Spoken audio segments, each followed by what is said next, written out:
So Wendy aurait rejoint une secte, Lena Situation cache ses placements de produits et Enjoy Phoenix prend la parole, on parle de tout ça aujourd'hui. Bonjour à toutes, bonjour à tous, bienvenue dans votre émission spéciale internet et star influenceur MTTI. J'ai déjà failli m'étouffer, ça fait 40 secondes que je filme.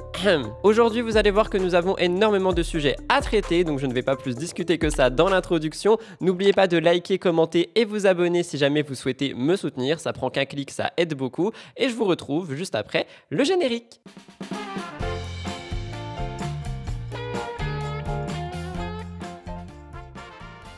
Je commence l'émission par une toute petite mise au point qui est plutôt un message d'encouragement. Je sais qu'au moment où je vous parle, il y a énormément de personnes qui passent des épreuves, que ce soit le bac, le brevet ou autre, donc je vous envoie tout mon courage, tout mon amour et tout mon soutien dans cette période qui peut être un petit peu stressante, compliquée, mais qui se terminera aussi vite. Ne vous mettez pas trop la pression, faites ce dont vous êtes capable, utilisez les connaissances que vous avez et tout ira pour le mieux. Autre point qui justement rejoint un petit peu celui-ci, nous avons une baisse de vue générale sur YouTube en ce moment parce qu'il y a les examens, il y a les révisions, etc., ce qui est tout à fait normal. Mais si vous prenez le temps de regarder l'émission parce que vous avez le temps, n'hésitez vraiment pas à la liker, ce qui aidera à la remonter dans les algorithmes et dans les recherches YouTube. Tout ceci étant dit, nous avons pas mal de petits sujets aujourd'hui, donc on va tout de suite passer avec les réels de la semaine. C'est parti, jingle!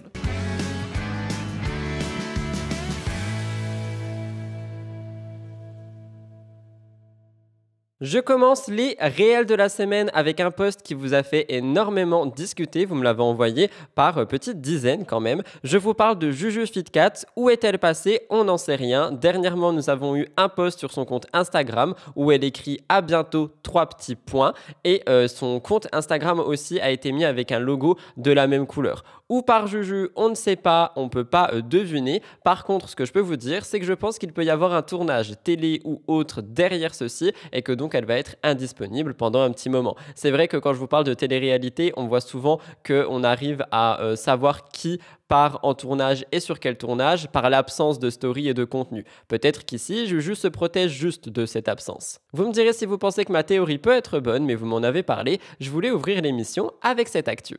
Quelque chose qui m'a fait beaucoup plaisir et qui m'a énormément touché, Romy Victory a eu son trophée des 1 million d'abonnés. C'est vrai qu'elle est passée d'un contenu assez vlog à un contenu plus fait divers, true crime, et ça l'a beaucoup aidé à atteindre le million d'abonnés. Et par conséquent, elle nous a partagé une vidéo sur son compte Instagram où elle unbox ce trophée des 1 million. Je vous rappelle qu'au tout début de ma reprise de YouTube, je faisais des interviews et Romy m'avait accordé de son temps pour une interview, donc ça m'a beaucoup touché ce moment-ci. Et quand j'ai vu son trophée des 1 million, j'ai d'autant plus été touché parce que je la suis depuis maintenant quelques années. Elle était encore blonde et dans son era vraiment très vintage. Je vous laisse regarder, bravo Romy. Les gars, j'ai reçu le colis de ma vie.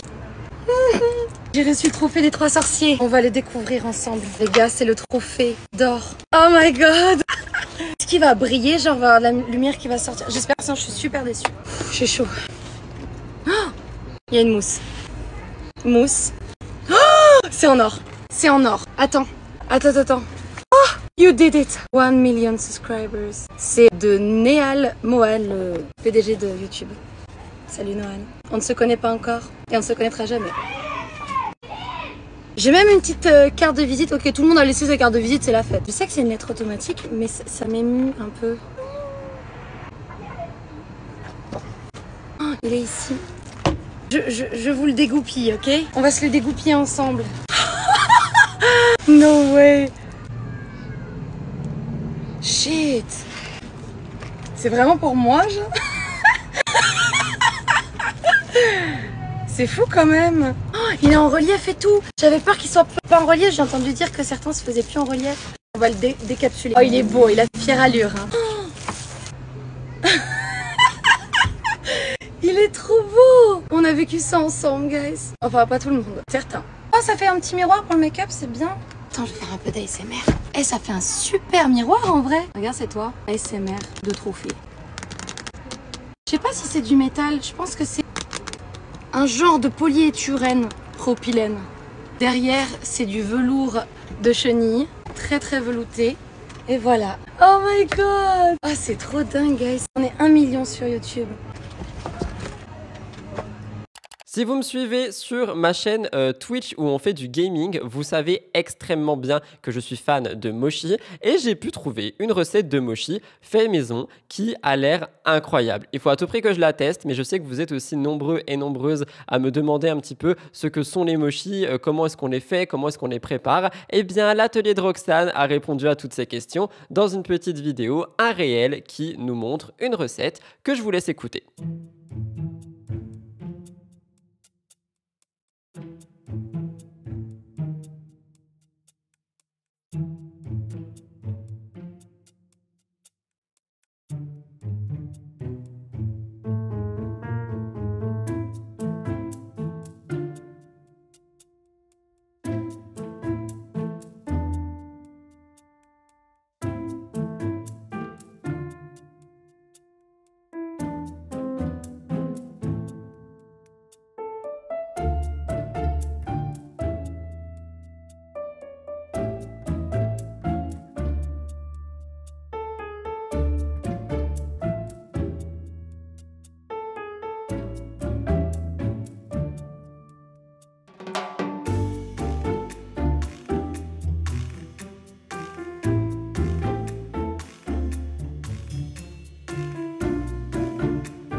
Allez, on passe un petit peu à un contenu un peu plus garçon. Sora, youtubeur et créateur de contenu, comme vous le savez, a ouvert une marque il y a maintenant un petit peu plus d'un an, si je dis pas de bêtises, si je suis bien dans mon timing.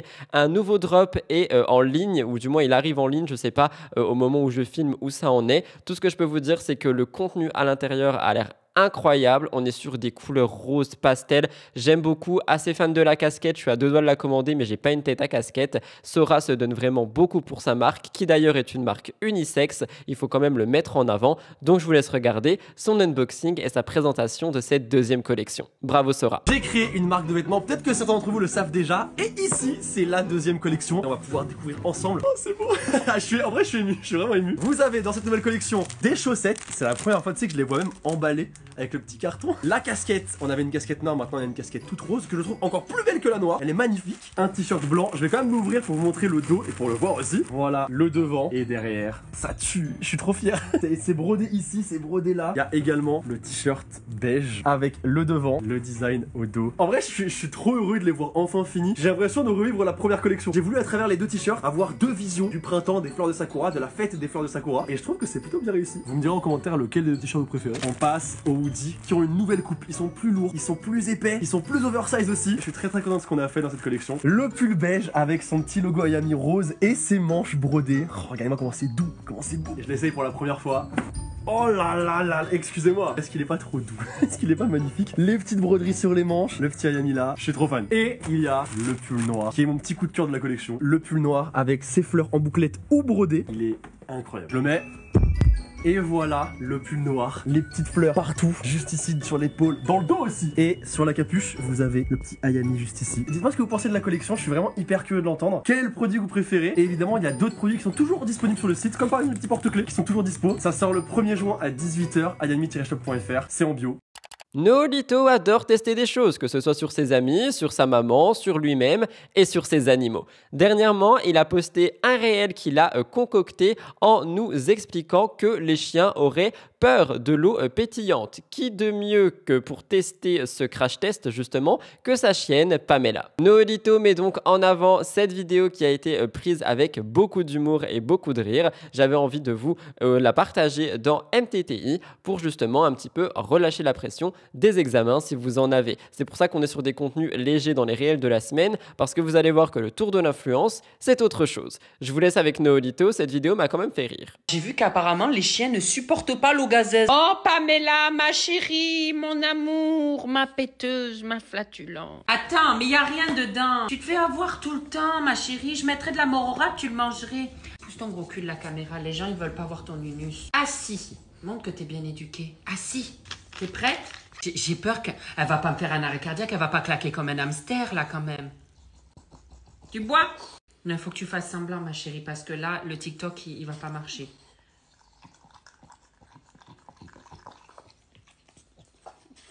Mais t'aimes ça? Et tous les chiens, ils sont... Mais toi, t'es capable de manger ta mère. Toi, t'es capable de boire l'eau des chiottes. Là, t'étais censé faire... Un post-spasme. T'étais censé faire semblant de canner. Ça aurait fait des vues. Délire tourne. Arrête de tourner autour du bol, là. On dirait une sorcière. Tu vas nous lancer des trucs vaudous, là. Ah, chérie, t'as pas la gueule de Phoebe Halliwell, hein. Je dirais plutôt le Belzébuth.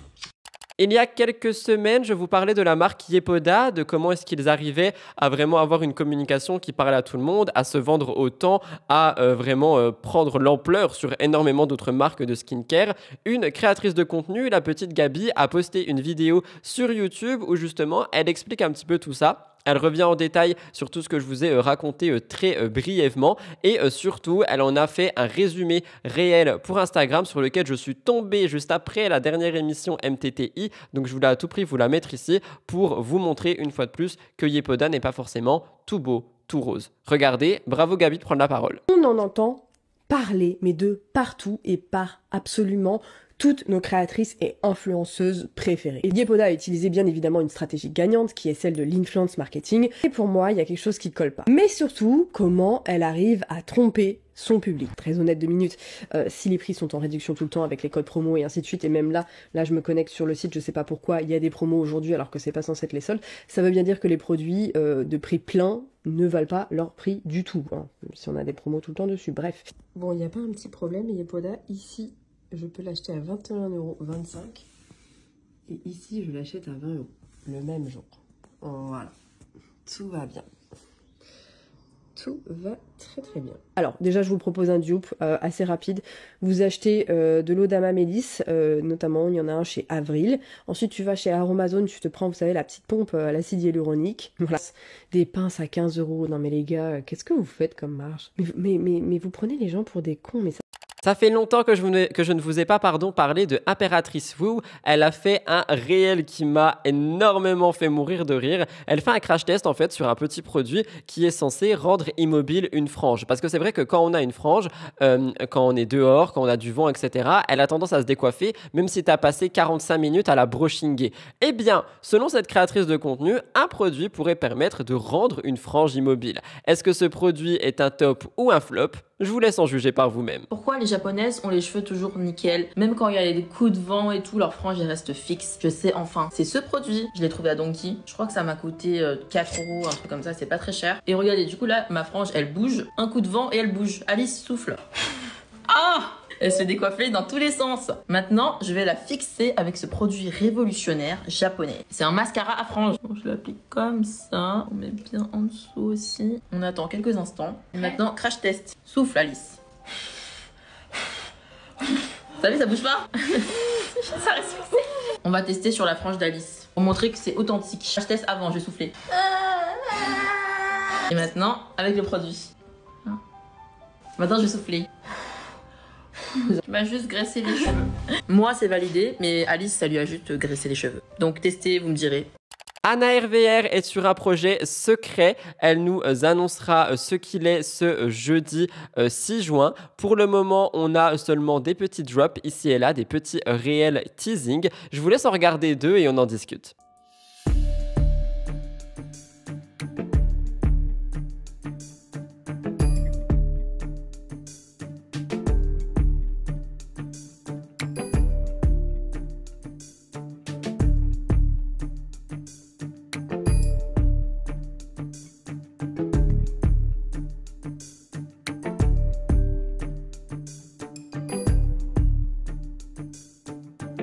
Vous voyez, l'ADA est absolument magnifique. C'est également en rapport avec son podcast Contre-soirée. Je me suis permis de demander à Anna si jamais elle avait des emojis qui pourraient nous permettre d'avoir des petits indices sur ce fameux projet et ce dont il s'agirait. Anna RVR m'a envoyé un micro, un bus et un ticket. Je pense sincèrement qu'elle va faire une tournée pour son podcast. Si c'est le cas, ce serait totalement incroyable et je trouve aussi, et je voulais le dire en émission, que c'est très intéressant et gentil de sa part de m'avoir donné ces emojis pour l'émission, sachant que la dernière fois où j'ai parlé de Anna, ce n'était pas en positif, c'était dû à la publicité avec l'alcool justement, et ça me montre qu'il reste quand même des influenceurs et des influenceuses qui ne vont pas totalement te blacklister, même si tu dis quelque chose de négatif sur eux ou sur elles. Donc merci Anna pour ta confiance et surtout, vous me direz si vous pensez comme moi que ça peut être un buzz tour du podcast Contre Soirée. Au moment où je vous parle, hier c'était l'anniversaire de Stell, créatrice de contenu et fondatrice de la marque Noka Matcha. J'ai beaucoup aimé les stories qu'elle a faites par rapport à son anniversaire, étant donné qu'elle a décidé de se faire des petits cadeaux solo. Et c'est quelque chose qu'on voit pas souvent sur les réseaux sociaux, de profiter des moments pour soi, même si c'est ton anniversaire, etc.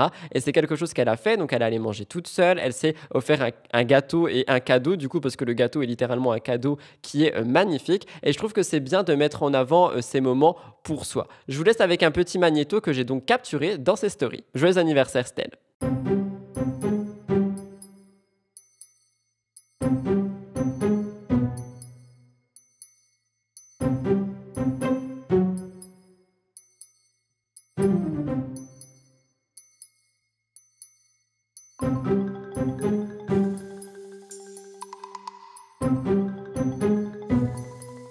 Nous passons au conseil de Violette. D'habitude, nous sommes sur des conseils un petit peu diète. Cette fois-ci, elle nous parle des réseaux sociaux. Son réel m'a fait mourir de rire et je pense que je pourrais le ressortir si jamais un jour j'en ai besoin. Vous allez le regarder et vous allez me dire si vous êtes d'accord avec elle. Regardez. Je suis un pseudo-expert d'Instagram et parfois, la vie est dure. On vient me reprocher de raconter n'importe quoi et on me demande même des preuves de ce que je dis. Mais pas de panique, j'ai développé tout un panel de techniques pour être sûr que mon business ne coule pas. Car j'aime l'argent, les gens. As-tu des études à nous citer pour corroborer ce que tu affirmes? Alors méthode 1, simple et efficace, bloquer. De cette façon, je gagne du temps et mes abonnés ne pourront pas voir les critiques qui sont formulées sur mon contenu. Méthode 2, oui, il y en a plein. Tu n'as qu'à faire tes recherches. Je suis pas ta daronne. Avec cette technique, j'envoie mon interlocuteur creuser dans les tréfonds de PubMed à la recherche de quelque chose qui n'existe pas. On lui souhaite bon courage. Méthode 3, et celle-ci j'en suis pas peu fière, elle consiste à répondre non, mais ça a marché sur moi.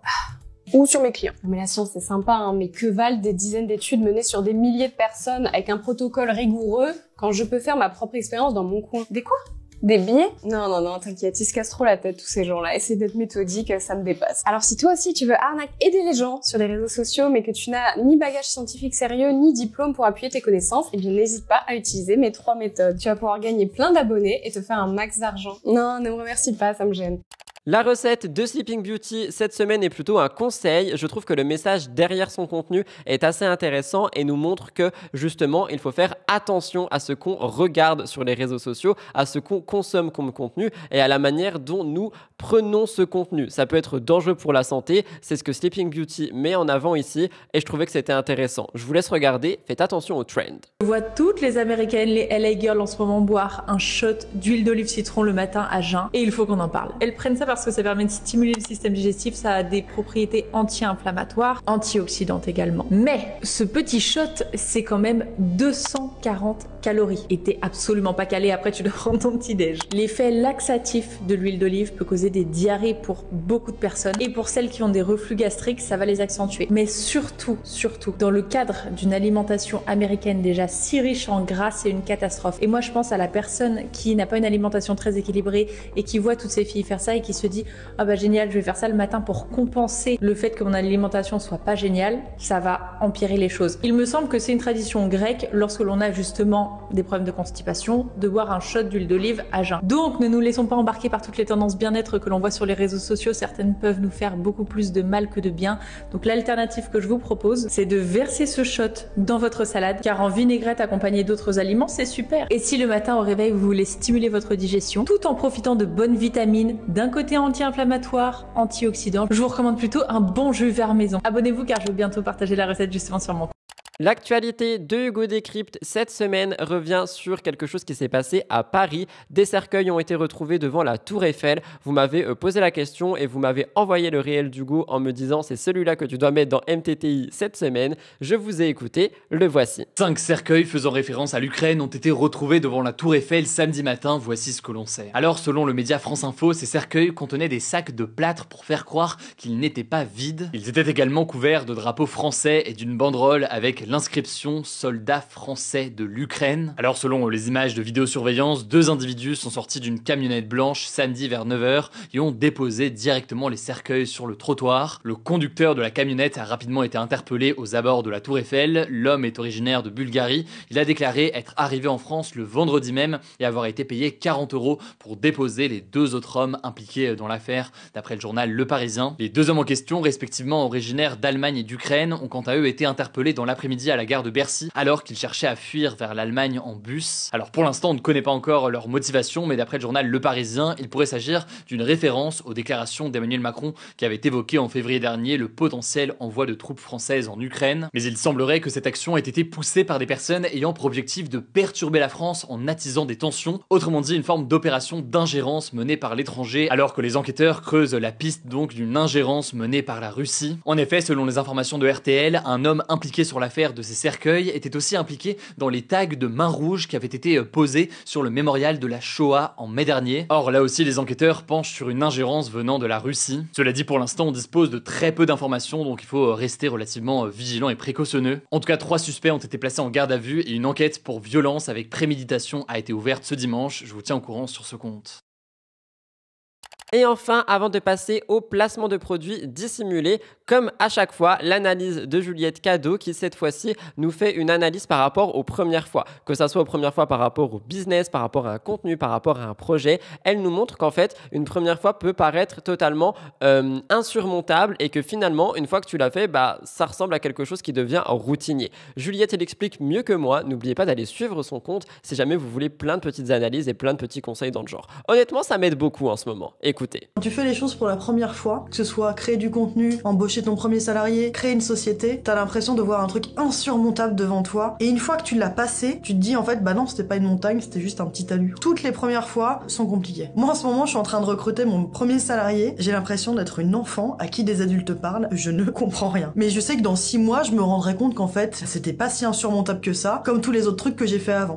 Et enfin, nous passons au placement de produits cachés. Je vous parle de Lena Situation qui a été invitée par Dior pour un défilé et en même temps un moment assez Bridgerton. C'est quelque chose qu'elle a mis en avant dans ses stories Instagram et vous me l'avez envoyé, vous avez été environ 5 à me l'envoyer en me disant « Rudy, pourquoi ce n'est pas écrit invitation ?» Je vous laisse regarder le début des stories et vous allez voir que juste après, elle a mis invitation. On nous a dit qu'on partait en balade. Donc moi je me suis habillée en mode petite citadine, tu vois, j'ai un petit costume et des baskets. Je pensais que c'était une balade, pas une randonnée. Je vais vous montrer comment tout le monde est sapé. Ils avaient tous eu le mémo, sauf les Français. On est en full sapé, comme si tu me croisais en terrasse à Bastille, tu vois. Et c'est vraiment une hike. Voilà, donc, les gens crient quand ils marchent, c'est une vraie rando.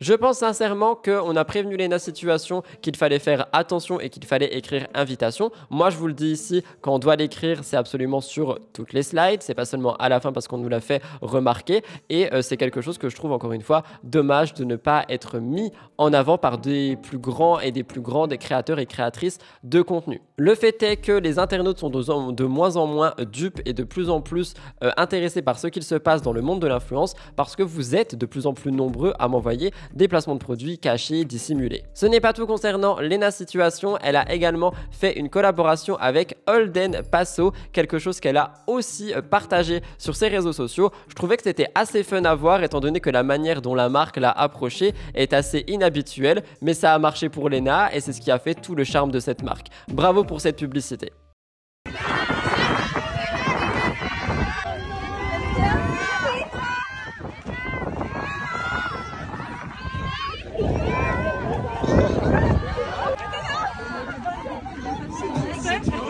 C'est vrai. Travailler pour Holden Paso. On est missionné pour la marque. C'est une vraie demande.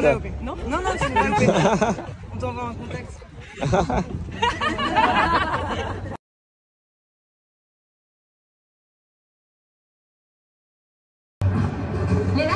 Et pas vous? Pas sévère, beaucoup trop vert. Oh, Magali! Victor, vous êtes un artiste.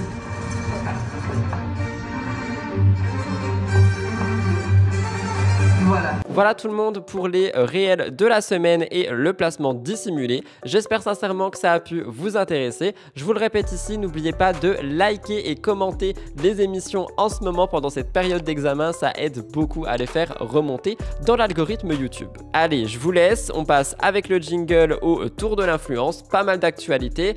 Tenez-vous prêts.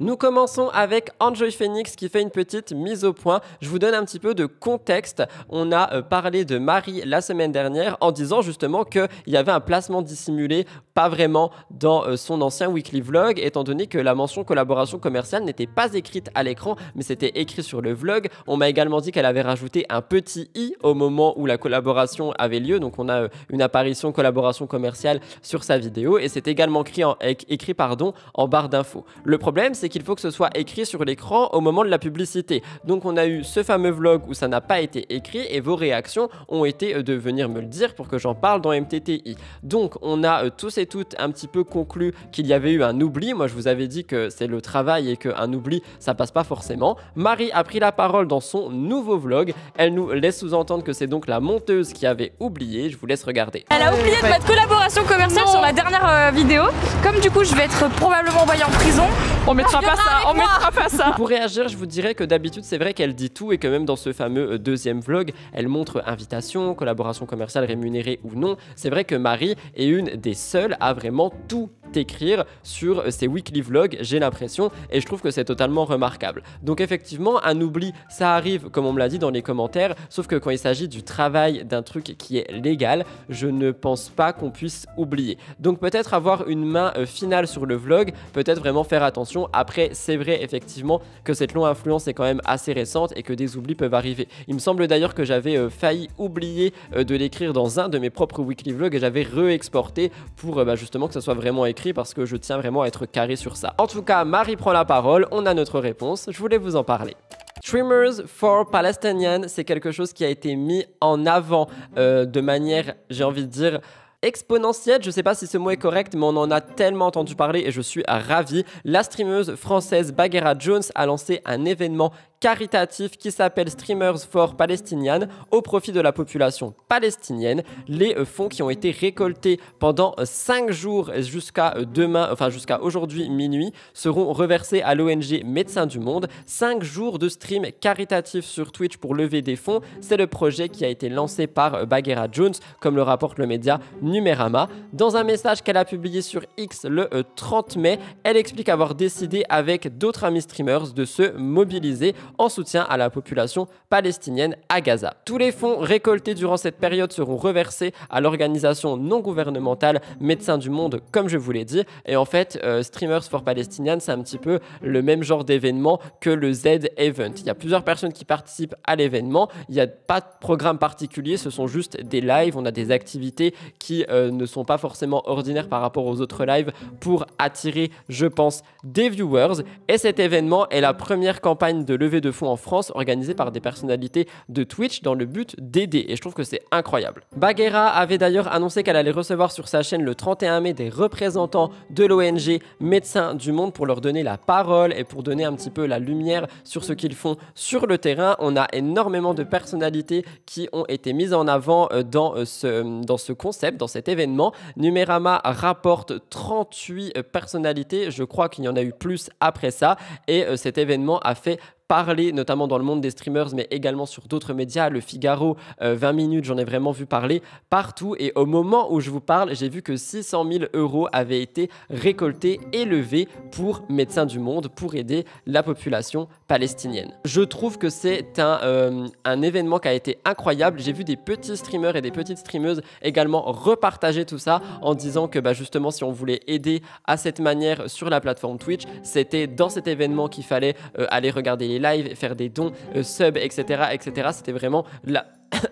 Ça y est, c'était vraiment là-bas et je trouve que pas l'opportunité, comment est-ce qu'on dit? La démarche est incroyable, c'est super désintéressé et très humain et j'ai beaucoup apprécié ça et ça me fait plaisir parce que du coup c'est sur une plateforme que j'apprécie tout autant qui est Twitch. Bravo Bagheera d'avoir lancé ce concept et bravo aux streamers et aux streameuses qui ont utilisé leur influence pour justement rejoindre cet événement. Vous me direz si vous en avez entendu parler, je voulais quand même vous le mettre dans MTTI, même si ça se termine ce soir à minuit, je trouve que c'était incroyable. Allez, les haters vont sortir leur fourche. On fait un petit point sur NDLA avec l'article de Jean d'Internet. Donc, je vais totalement m'appuyer sur l'article, étant donné que j'ai fait une vidéo enquête sur ce qu'il s'est passé avec sa dernière campagne pour ses matchas 100 grammes. D'ailleurs, je reviens un petit peu sur la haine que j'ai pris dans mes DM, que ça soit aussi dans les commentaires, quand mon commentaire était toujours disponible, commentaire que j'ai enlevé, mais vous allez l'entendre par la suite.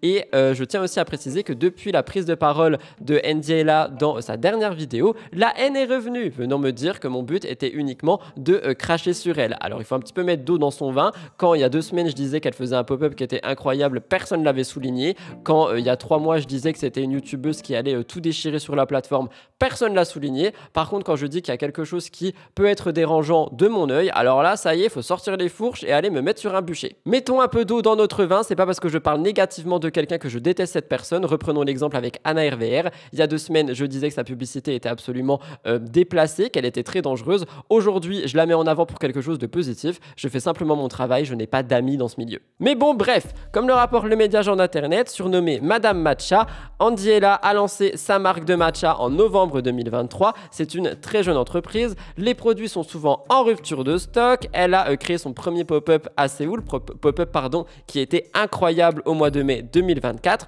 Et pour le reste, Milia Matcha a quand même des publications qui sont assez j'ai envie de dire singulière. Il y a une DA qui est recherchée. À l'occasion de la sortie de ces canettes de 100 grammes, NDLA a donc pensé à une campagne sur les réseaux sociaux. On la voit avec un débardeur, une culotte et des baskets blanches en train de s'appuyer sur cette canette géante. Et évidemment, c'est ce qui a fait énormément de bruit sur les réseaux sociaux. Dans son dernier vlog qui a été posté le 2 juin, elle revient sur cette campagne. Elle dit en termes de communication, j'ai envie de m'éclater, c'est ma marque. Le 31 mai, quand elle a publié ses photos, on a eu beaucoup de questions et il y a des questions qui disaient par contre ta tenue, le rapport, pourquoi ça gâche le lancement, et d'autres personnes avaient même souligné le fait que ça ressemblait beaucoup à un post de Hailey Bieber posté en juin 2022. NDLA dit qu'elle a choisi cette canette géante parce que c'est un contenu qui est trendy. Elle a dit je me suis inspirée de tout ce qu'on voit sur les réseaux sociaux en ce moment, je voulais absolument une canette géante. Ce qui va me déranger ici dans cette prise de parole que vous allez entendre, c'est que pour moi elle est incohérente étant donné que par exemple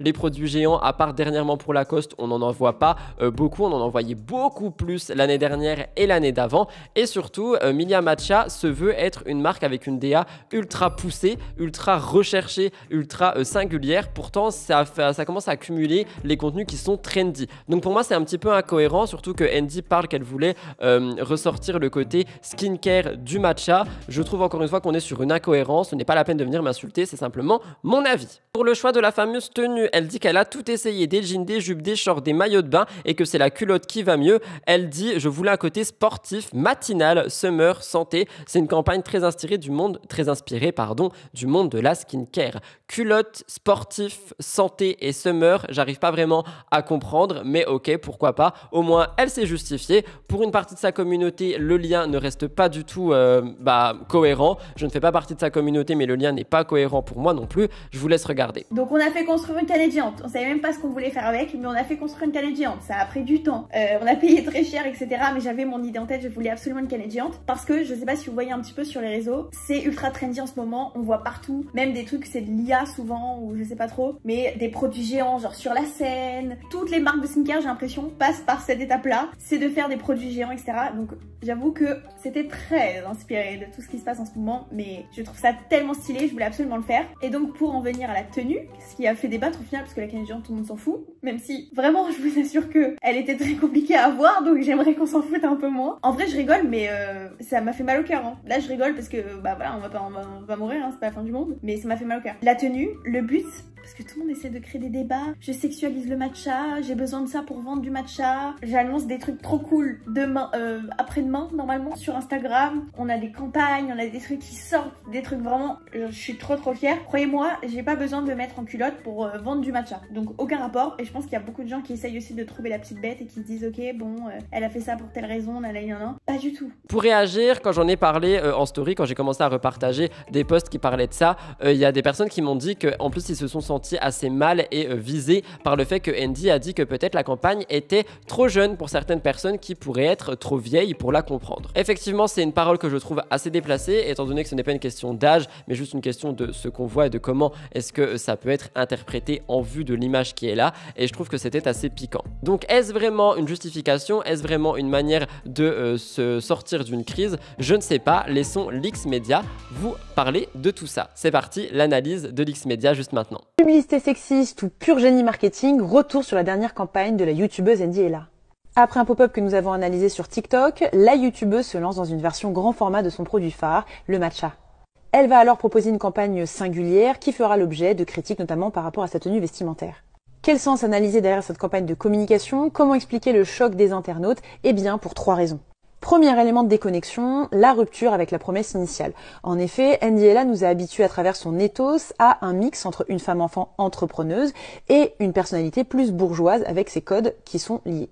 Ces dimensions font d'ailleurs écho à l'univers de la marque, plutôt girly, plutôt enfantin et totalement en déconnexion, selon les internautes, avec cette campagne initiale. Beaucoup de personnalités vont faire un parallèle avec la campagne de Rhôde qui néanmoins n'a pas du tout le même message. En effet, même si la posture est la même, chez Rhôde, on n'a pas du tout le même univers. On a un univers glamour, plutôt sexy et notamment légèrement plus âgé. Ce n'est d'ailleurs pas la première fois qu'on peut voir Hailey Bieber réaliser des campagnes dans cet univers-là. Résultat, le discours est cohérent chez Rhôde, mais totalement choquant chez Andy Ella. Deuxième élément, le message derrière cette affiche publicitaire. Il y a plusieurs connotations qui nous sautent aux yeux. La question de l'agisme, de la pureté, et même une posture qui peut potentiellement prôner la volonté d'avoir un thé amincissant plutôt qu'un thé nutritif. Les codes plastiques desservent le produit, mais ça on en parlera un petit peu plus tard dans une partie 2. Résultat, l'authenticité et le lien humain qu'exploitait Andy Ella est délaissé au profit d'un lien commercial et promotionnel avec un produit plutôt froid et inhumain. Et enfin, troisième élément, le manque de singularité vis-à-vis de l'identité de cette marque. La marque Milia Matcha gagnerait à imaginer des opérations publicitaires singulières plutôt que suivre les grandes mouvances de publicité, comme le cas de cette communication à Times Square qui a l'air dingue mais qui au final n'était pas chère et qui a laissé l'ouverture à plusieurs autres acteurs. Et cette campagne, même si waouh, n'est pas du tout nouvelle. Elle peut faire référence à des campagnes de sous-vêtements ou encore à l'actuelle campagne de Lacoste, Play Big. Le problème étant néanmoins qu'on a du mal à déterminer l'ADN, la mission réelle de cette marque Milia Matcha. Féminisme washing ou pur génie marketing, félicitations Andy Ella qui fait beaucoup parler et nous rendez-vous demain pour l'analyse sémiologique de cette campagne qui véhicule plusieurs messages cachés. J'en ai fait une vidéo enquête hier sur ma chaîne. Les youtubeurs Sophie Fantasy et Greg Inside ont été condamnés initialement en mars à 5 ans de prison. Ils ont été rejugés en appel fin mai, début juin. Voici un récapitulatif, mais tout en détail est dans ma vidéo qui est sortie hier. Sophie Fantasy et Greg sont 2 créateurs de contenu bien connus sur YouTube. Ils ont été accusés d'avoir orchestré une escroquerie trompant de nombreuses personnes. Les accusations portées contre eux incluent la mise en place de stratagèmes frauduleux qui permettaient justement à des personnes apparemment de rencontrer l'âme sœur, mais finalement on aurait été sur une arnaque comme c'est dit. Cette escroquerie a attiré de nombreux clients qui ont été séduits par le glamour de cette agence Eurochallenge et qui ont perdu des sommes colossales. Le procès 2023 au mois de mars a abouti à une condamnation de 5 ans de prison pour les 2 youtubeurs, une décision qui a suscité énormément de réactions parmi les fans et parmi le grand public. Il y en a certains qui soutenaient que la peine était justifiée étant donné l'ampleur de la fraude. Je vous rappelle qu'il y aurait eu 2 millions qui auraient été fraudés et des dommages causés aux victimes, tandis que d'autres trouvaient que la sanction était trop sévère. Je réagis en vous rappelant que ce qu'on avait mis en avant à ce moment-là, c'était les problèmes de santé de Sophie, quelque chose qui a été critiqué également hier dans ma vidéo enquête en disant que c'est pas une maladie qui est non plus ultra rare et que c'est une maladie qui a été présente avant, bien que effectivement ça peut être aggravé à cause du stress. En mai donc, ils ont eu une nouvelle chance de défendre leur cause devant la cour d'appel. On a eu un nouveau procès à l'occasion de cet été pour pouvoir examiner en détail les preuves présentées. Ce second procès était très attendu, notamment par les parties directement concernées, mais aussi par les internautes. Les accusations à l'encontre de Sophie et de Greg remontent à leur début en tant que youtubeurs. Au tribunal, ils ont été jugés, je cite, pour avoir arnaqué 340 personnes lorsqu'ils travaillaient au sein de l'ancienne agence Eurochallenge. Aux côtés de 9 salariés de cette entreprise, ils ont été reconnus coupables une première fois en mars, comme je vous l'ai dit.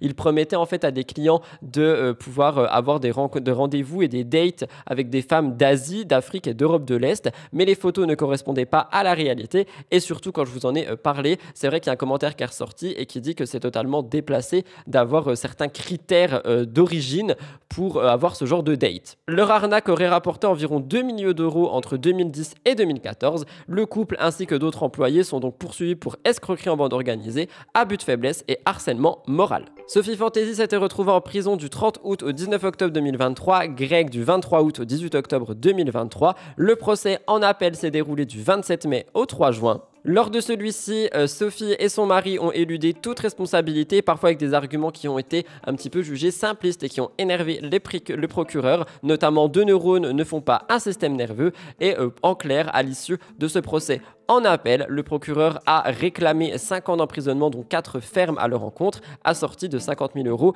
d'amende chacun. Sophie disait des phrases du style « Vous avez déjà détruit ma famille une fois, j'espère que vous n'allez pas continuer » parce que la décision finale sera donc le 5 décembre 2024. Et ce que Sophie a dit ont également été des mots critiqués par les internautes, disant que ce n'est pas eux qui détruisent leur famille, mais les magouilles qu'ils ont fait dans le passé. Néo avait d'ailleurs déjà pris la parole plusieurs fois, je voulais tout raconter dans mon enquête hier, on a mis des magnétos, etc. Donc n'hésitez pas à aller la voir. Au moment où je vous parle, je n'ai pas plus d'informations que ça, hein. Tout sera donc en décembre 2024, le 5. Je vous en parlerai évidemment, je ferai un update. Je vous demanderai quand même du respect dans les commentaires par rapport aux enfants, par rapport à cette actualité, parce que je peux comprendre et je suis le premier à être assez choqué de ce qui s'est passé au niveau des parents, de l'arnaque et du montant qui a été prélevé, et aussi de la manière dont Eurochallenge faisait leur date. Par contre, les enfants n'ont rien demandé et malheureusement, ils sont un petit peu bouc émissaires de tout ce qui se passe. Donc courage aux enfants et moi je vous tiendrai au courant par la suite.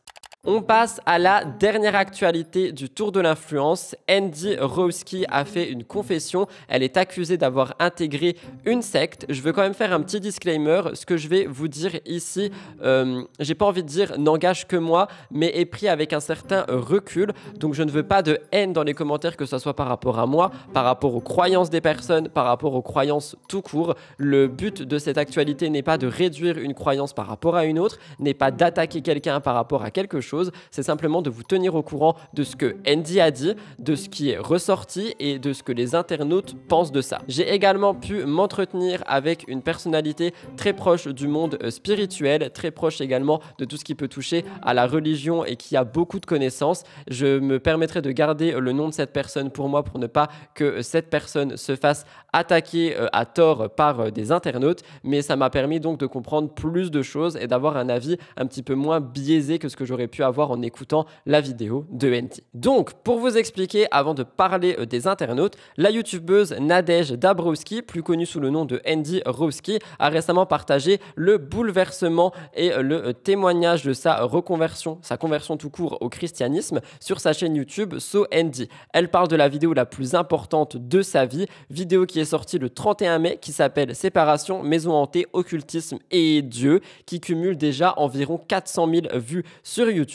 C'est une vidéo qui dure environ 40 minutes et Andy, qui a été connu pour son passage dans Secret Story et ses vidéos Rénovation, parle aujourd'hui de sa rencontre avec le Christ. Elle est née d'une famille athée, elle explique avoir toujours eu une certaine attirance pour les films d'horreur, l'occultisme et les esprits. Elle évoque notamment des séances de spiritisme, dont une en 2015 qui a eu un fort impact sur sa vie, et après elle nous parle effectivement du moment où elle plonge dans ce qu'elle appelle le New Age, les cristaux, l'astrologie et la voyance. Alors, Alors, je me suis donc permis de poser la question à cette personne proche de la spiritualité. Cette personne m'a dit que le New Age, comme Andy l'englobe, n'est pas tout à fait ça, qu'on serait plutôt sur un mouvement, j'ai envie de dire, et même pas forcément, qui montre qu'on peut prendre des choses un petit peu ici et là qui sont positives pour nous, mais absolument rien de négatif, et donc classifier et réduire tout ça au mouvement New Age et le redescendre un petit peu, c'est assez dommage, surtout quand on sait que les religions normalement ne sont pas là pour attaquer les croyances des autres. On a ensuite eu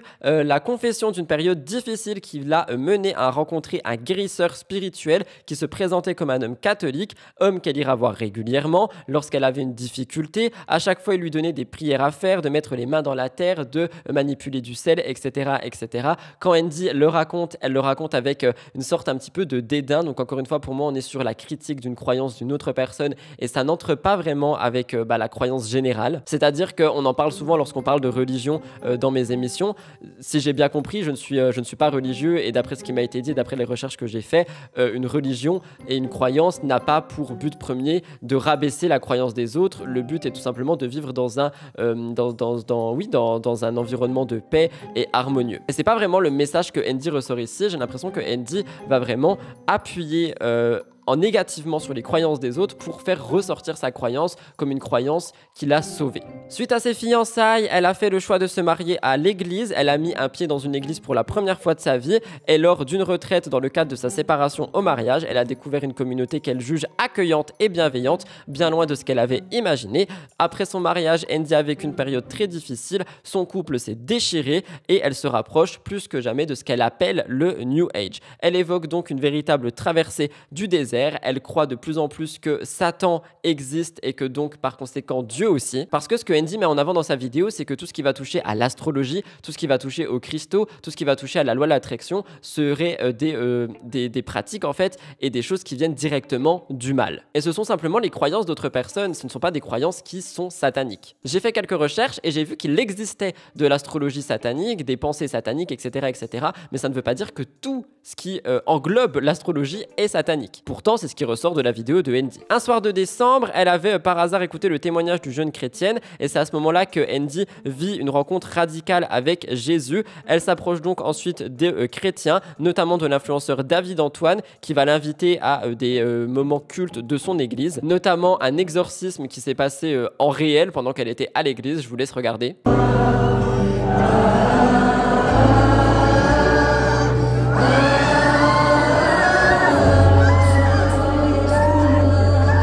Et donc quand je me retourne, je vois une dame qui est à moitié couchée, elle est sur sa chaise, à moitié couchée sur une autre dame qui la tient comme ça. Et il y a deux personnes qui prient sur elle. Il y a une nana qui est possédée, qui est en train de se faire délivrer. Au calme, dans l'église, personne ne capte. Il y a quelques personnes qui se retournent, mais sans plus. Et je crois que je suis la seule à me retourner, mais genre choquée. Je suis vraiment en train d'assister à ça, c'est ouf. Et quand on finit notre louange, je dis à David, est-ce qu'on vient vraiment de voir une dame se faire délivrer? Il me dit, oh, ça arrive souvent. Mais pardon, dans le monde, on nous dit que ça n'existe pas et que c'est tellement rare qu'on en fait des films. Là, t'es en train de me dire que des exorcismes, il y en a tout le temps. Andy dit donc dans sa vidéo, aujourd'hui je vais très bien, je rejoins une église avec des gens incroyables, maintenant j'ai mis ma vie de côté, je fais confiance à Dieu, je suis prête à perdre tout ce que j'ai, c'est la meilleure chose qui me soit arrivée. Andy parle du fait qu'elle a été sauvée, c'est un mot qu'elle emploie plusieurs fois et qui donc sonne un petit peu la sonnette d'alarme chez certains internautes qui disent que ok mais c'est assez... en fait le discours qu'elle a selon certaines personnes et selon certains internautes est un discours qui se rapproche d'un discours sectaire, notamment par rapport à tout ce qui est critique envers d'autres croyances, qui n'est pas du tout ce que normalement on a dans la religion. On a aussi pas mal de paroles qui sont jugées comme étant sectaires. Elle a aussi, il y a un problème de descendre d'autres croyances comme je vous l'ai dit. Je trouve quand même que c'est très important de mettre en avant son témoignage qui est qu'elle a trouvé la foi, c'est quelque chose qui est quand même assez incroyable et je trouve que c'est ultra beau de voir quelqu'un rejoindre la spiritualité de cette manière et avoir un éveil, mais Andy me fait un petit peu peur dans cette vidéo et en plus je me suis permis d'aller regarder les commentaires. Tous les commentaires sont positifs mais les commentaires sont suspendus et filtrés. Quand on regarde un petit peu sur les autres réseaux sociaux, on se rend compte que la plupart des internautes sont très inquiets, que la plupart des internautes se posent beaucoup de questions. Donc je le répète ici, je ne veux pas de haine, je ne veux absolument rien de méchant dans les commentaires. vous pouvez émettre un avis et je l'attends grandement pour pouvoir en discuter avec vous. Personnellement, si vous voulez le mien, je pense que Andy m'inquiète beaucoup. J'espère simplement qu'elle est sur quelque chose de vraiment positif et qu'elle n'a pas été endoctrinée dans quelque chose qui ne devrait pas l'être. Quoi qu'il en soit, son témoignage reste extrêmement touchant. J'ai personnellement eu pas mal de frissons et les larmes aux yeux tout au long du témoignage, jusqu'à la fin où j'ai entendu certains mots et certaines choses qui m'ont fait penser que peut-être il pourrait y avoir certaines choses négatives autour d'elle. J'espère au plus profond de mon cœur me tromper et peut-être que c'est juste Andy qui s'est mal exprimé, mais l'important ici, c'est qu'elle dit qu'elle va bien et je pense qu'on devrait garder quand même un œil sur ses prochaines vidéos et sur ce qui se passe et ce qui se dit. Si vous discutez, si vous avez fait du spiritisme ou des choses comme ça, ce ne sont pas des personnes, ce sont des entités. Et il faut pas leur parler. La Bible dit, même Satan peut se déguiser en ange de lumière. On peut vraiment se faire avoir par des trucs comme ça. À partir du moment où j'ai vu que dans la Bible, il est dit que les gens qui s'adonnent à l'astrologie et à la voyance sont des abominations aux yeux de Dieu. Bon. J'ai supprimé toutes mes vidéos. C'est fini, je n'en parle plus. Et maintenant, si on me demande quel est mon signe, je ne réponds plus. Je ne veux plus avoir aucun lien, tous ces trucs-là. Aujourd'hui, je pense que vous voyez que je vais très bien. J'ai rejoint une église avec des gens incroyables. Vraiment, en fait, c'est dingue parce que je vais fréquenter des personnes maintenant avec qui je n'aurais jamais eu quoi que ce soit en commun. Et j'arrive à discuter avec eux pendant des heures. On a en commun la chose la plus importante dans notre vie. Et c'est tout ce qui compte. Donc maintenant, mes amis vont de 15 ans à 70 ans. Je parle avec tout le monde. Pareil, trouver un homme, pour moi, ce sera inimaginable d'être avec quelqu'un qui ne soit pas chrétien. Peut-être que je n'ai personne pour moi sur Terre. Peut-être. Je pense pas, mais c'est une possibilité et je l'accepterai. En fait, maintenant, j'ai vraiment mis ma vie de côté et j'accepte que ce que Dieu me donne. Mais c'est vrai que le gros message qui ressort des internautes est que Andy a trouvé la foi, qu'elle a donc décidé de descendre d'autres croyances pour ramener un plus grand nombre envers sa croyance. Et si c'est le cas, effectivement, on serait sur quelque chose qui peut s'apparenter à une dérive sectaire. Je vous laisserai me dire ce que vous en pensez dans les commentaires. Si vous n'êtes pas d'accord avec moi, il n'y a aucun problème, mais ne venez pas, s'il vous plaît, m'insulter ou s'insurger auprès de moi. Donnez-moi juste des informations que je n'ai peut-être pas. Et surtout que je rappelle que ce que je ramène ici est principalement la parole des internautes. Moi, de mon avis, comme je vous l'ai dit, je trouve que Andy a trouvé une certaine lumière. J'espère juste que ce n'est pas une lumière qui est inquiétante et qu'elle ira bien par la suite. C'est vraiment tout ce que j'espère. Moi, je veux juste le bonheur pour tout le monde. Voilà tout le monde pour le tour de l'influence. On va passer au compte à découvrir. C'est parti, jingle.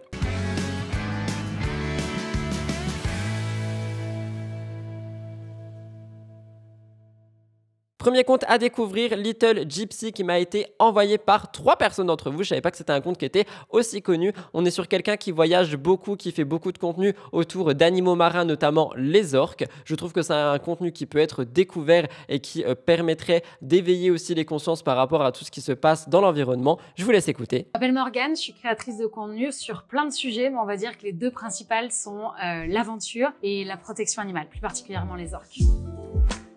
Quand Playtex m'a contacté pour parler de comment j'ai appris à me découvrir avec le voyage, ça m'a forcément énormément parlé. Tout simplement parce que je suis le profil d'une personne qui n'était pas du tout prédestinée à vivre tout ça. À mes 16 ans, on a essayé de m'enlever. Une personne qui a essayé de me faire rentrer de force dans sa voiture. À la suite de ça, j'ai été sous traitement pendant des années et je suis restée enfermée chez moi pendant plus d'1 an. Jusqu'au jour où je me suis dit que j'avais plus rien à perdre et que j'allais prendre mon courage à 2 mains pour réaliser tous mes rêves, et c'est ce que je fais jusqu'à aujourd'hui. Le voyage, il a une place importante dans ma vie parce qu'il m'a appris à me réconcilier avec l'humain en qui j'avais plus du tout confiance. Ça m'a permis aussi petit à petit de me libérer de toutes mes angoisses, et aujourd'hui il n'y a pas un jour où quand je marche seule avec mon sac à dos, je pense pas à la Morgane des 16 ans qui serait trop fière de savoir tout ce qu'on fait à l'heure d'aujourd'hui. Ce que je dirais à quelqu'un qui a peur d'oser, je lui dirais déjà qu'on vit notre vie pour nous et pas pour le regard et la vie des autres. Je dirais aussi de jamais abandonner vos rêves parce que c'est eux qui vous guideront tout le long de votre vie et qui vous sauveront la plupart du temps quand vous irez mal. La dernière chose, c'est aussi de dire que si votre vie vous convient pas, lancez-vous, essayez, parce que de toute manière, vous n'avez rien à perdre et l'échec, ça n'existe pas quand on écoute son cœur. C'est Oscar Wilde qui a dit un jour, il faut toujours viser la lune car en cas d'échec,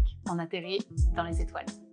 Deuxième compte à découvrir, Bloody Effie, qui là on est plus sur un compte horreur qui va permettre de connaître des films et des livres du genre horreur, notamment plus de cinéma quand même. J'ai adoré ce compte que vous m'avez aussi envoyé, donc merci pour ça, je vous laisse regarder. Vous voulez un film aux allures de maison hantée dont vous ne soupçonnerez jamais le dénouement final? Alors il faut que vous regardiez Inside de Andres Base. Un soir où elle est de service dans son restaurant, Fabiana rencontre un homme esseulé avachi sur sa table. Son ex-fiancé l'ayant quitté du jour au lendemain en lui laissant seulement une vidéo d'adieu. Fabiana va s'éprendre de lui et finir par s'installer dans sa grande maison isolée en pleine campagne. Seulement, plus les jours passent et plus des événements étranges se produisent. Elle entend des voix dans le robinet de la salle de bain. L'eau de la douche change de température toute seule. Les plombs sautent constamment. Et par-dessus tout, la police suspecte Adrien d'avoir assassiné son ex-fiancé. Ce thriller horrifique que j'avais vu quand j'étais ado et que j'avais adoré m'a de nouveau attrapée. Une intrigue haletante de bout en bout et une histoire très originale, disponible sur la plateforme Filmo TV. Un récit intrigant qui joue avec les codes de films de maison hantée et du thriller horrifique, mais qui, vous le verrez, renferme bien des secrets. La mise en scène et la photographie y sont parfaitement maîtrisées, rajoutant de la tension à l'histoire. La narration avec ses plans bien précis sont là pour jouer avec notre perception des événements. L'ambiguïté et le doute planent constamment. Adrian a-t-il tué son ex-fiancé? Est-ce que le fantôme de cette dernière rôde dans la maison pour torturer la nouvelle amante? Tout cela me fait penser à une histoire de Daphné du Maurier. Mais il n'en est rien. Ce que j'adore, c'est qu'il y a plein de petits éléments préfiguratifs dissimulés un peu partout dans les plans sans qu'on s'en aperçoive. Et surtout, ne regardez pas la bande-annonce, je vous en conjure, avant de lancer le film. C'est vraiment la pire que j'ai vue, elle dévoile tout. Alors, si vous avez l'âme d'un enquêteur, vous allez être horrifié par la révélation de cette histoire. Et enfin, nous terminons avec Alison, je pense que ça se prononce comme ça, de France, qui fait pas mal de petits sketchs sur Instagram, sketchs qui me font beaucoup rire, comme ça on a 3 émotions pour les comptes à découvrir. Je vous laisse découvrir ça. Oh putain, voilà, j'ai niqué ma paire. Merde. Shit. Je trouve que dans notre société aujourd'hui, il est important de déconnecter et de respirer au grand air. Quand je vais à la montagne, je sens que je me purifie et je libère mon cerveau des surstimulations de la ville et des réseaux sociaux. Ici, il n'y a pas de j'aime, de vues et de followers, mais abonnez-vous quand même. Je redécouvre des plaisirs simples, le bruit de la rivière et la pureté de son eau. Ça y est, t'es sûr? Je vais avoir la diarrhée. Je peux dire que j'ai hâte d'être dans le métro lundi parce que là vraiment ça commence à me gonfler. Tu fais mal en plus. Nous passons rapidement aux vidéos à découvrir avant de terminer cette émission. Merci de l'écouter jusqu'ici si vous êtes encore là.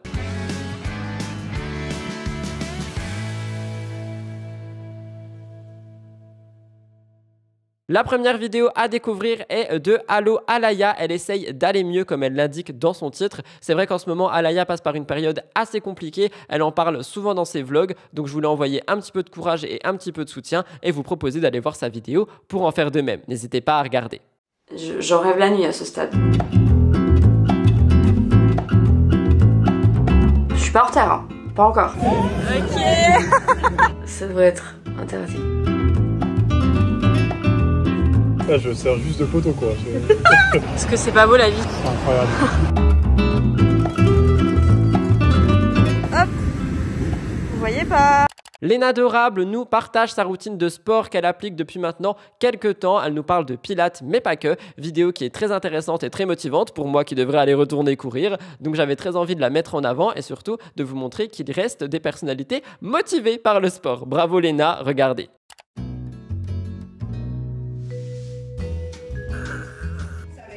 Grande ligne, on monte et on tape.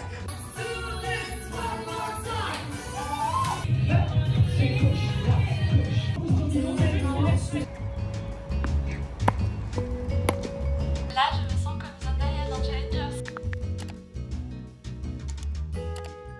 Et enfin, indétrônable, Océane Plus qui nous a fait un remastering, comment on dit ça? Une rediffusion de son dernier live, Eshtor 2, quelque chose qui a beaucoup plu à sa communauté, mais qui a aussi été critiqué parce qu'Océane parle beaucoup mariage dans ses titres et dans ses miniatures, et donc beaucoup de personnes pensent qu'elle est de retour avec 4 mariages, mais non, c'est peut-être tout simplement pour attiser les spectateurs. Quoi qu'il en soit, le contenu reste très bien travaillé, très divertissant, c'est ce qui est le plus important pour moi ici. Je vous laisse écouter. Hello! Je vais juste leur montrer le port auquel t'as dit que je ressemblais vite fait. Olivier a dit que je ressemblais au numéro 4. Et là, je regarde mon outfit du jour et je me dis... Bah oui, en fait. Genre, c'est évident. Bon, guys, on va regarder Am I the f***ing ass? Vous vous rappelez, c'est ce qu'on avait fait avec Marcus. Alors, ai-je tort de ne pas vouloir que mon mari assiste aux funérailles de son ex? Oh, c'est horrible. Voilà tout le monde pour MTTI cette semaine. J'espère que l'émission a pu vous intéresser et vous plaire. Si c'est le cas, n'oubliez pas de liker, commenter et vous abonner. On se retrouve la semaine prochaine pour une nouvelle émission spéciale internet et fin de semaine pour l'émission spéciale télé-réalité et people. Merci de m'avoir écouté jusqu'ici. Love you guys.